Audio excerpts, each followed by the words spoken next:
Welcome. In the next few minutes, we are going to absolutely master a skill that can make or break your professional reputation, the art of the phone message. I'm talking about whether you're taking one or leaving one. Getting it right is so crucial. Let's find out why. Oh, you know the feeling, right? The phone rings, it's for your boss or a coworker. You grab a pen and your mind just goes completely blank. That little moment of panic is super common, but trust me, it doesn't have to be a reality. So, first up, let's dive into the art of the call itself. Because once you understand why every single message matters, getting it right becomes second nature. Look, every time you handle a message, you're not just scribbling down a note. You're representing yourself, your colleague, and hey, your entire company. It's basically a live action review of your competence, and nailing it is a super powerful way to build trust.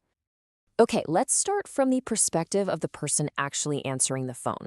This isn't just about taking dictation, it's about really mastering that receiver's role.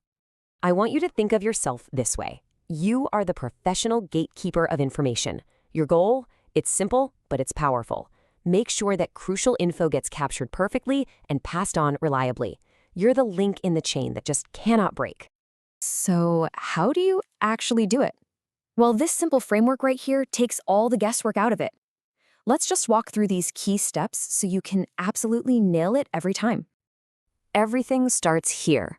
A warm, polite greeting like this one just sets a positive vibe for the whole call. It's simple, it's professional, and it tells the caller right away, yep, I'm in the right place and I'm in good hands.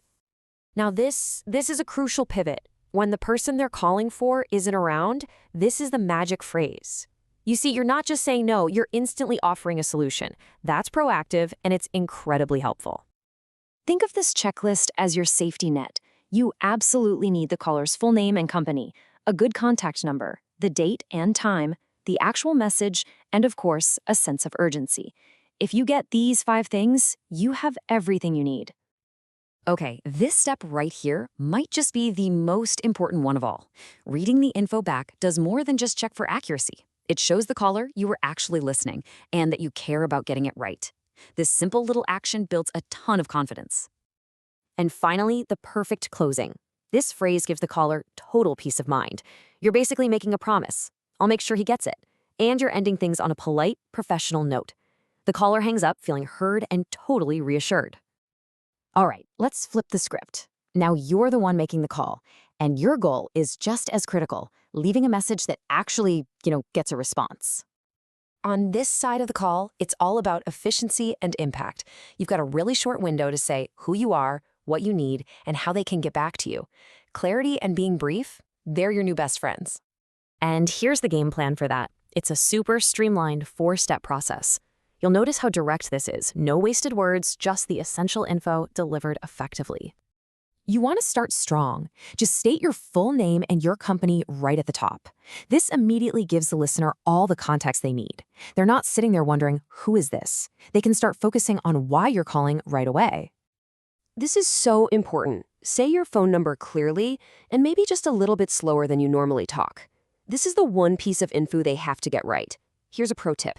Say it once near the beginning of the message, and then say it again right at the end. That way they don't have to replay the whole thing just to find it.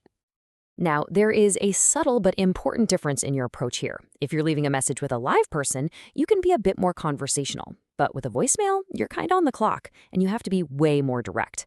And speaking of which, another little tip, studies suggest the best times to actually reach someone are late afternoon between 4 and 5 p.m., or really early between 8 and 9 a.m. Timing your call can seriously up your chances of getting a quick callback. And here it is. This is what it looks like when it all comes together in a perfect voicemail. Notice it's under 15 seconds long, but it has everything. Name, company, reason for the call, and that all-important callback number. It's polite, it's professional, and it's incredibly effective. So, whether you're taking the message or leaving it, it all really boils down to just a few core principles. This is like the final handshake, the universal rules that make for great phone communication. If you don't remember anything else from this, remember this, the 3 C's. Be clear, so there's absolutely no misunderstanding. Be concise to respect everybody's time, and be courteous, because you know what? Professionalism and kindness always win.